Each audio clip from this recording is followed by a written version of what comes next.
अक्सर लोग कहते हैं कि 500 रुपए की एसआईपी से क्या ही होगा। बिल्कुल ये बात सच है, लेकिन सच ये भी है कहीं से तो शुरुआत करनी ही होगी ना।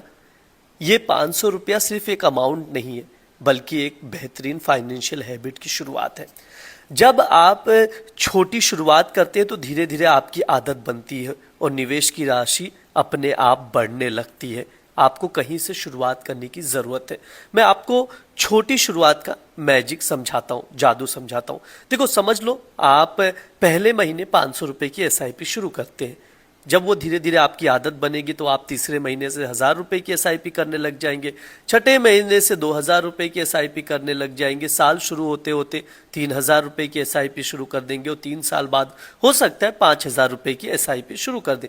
जैसे जैसे आपकी आदत पक्की होती है, आपका इन्वेस्टमेंट अपने आप बड़ा होता जाता है। एक आसान उदाहरण देता हूँ, रमेश की कहानी बताता हूँ। साल 2020 में रमेश ने सिर्फ 500 रुपये से एसआईपी शुरुआत की।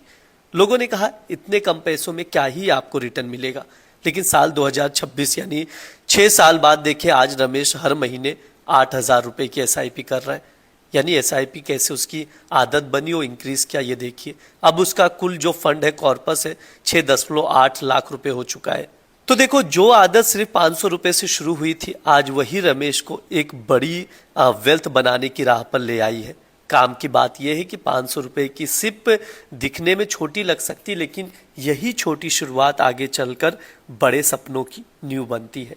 अमाउंट छोटा हो तो भी कोई बात नहीं, शुरुआत आज से ही करिए, अभी से करिए। भले ही 500 रुपये की निवेश करिए, भले ही 500 रुपया हो आपके पास इन्वेस्टमेंट के लिए, एसआईपी करने के लिए, तो वहीं से शुरुआत करिए।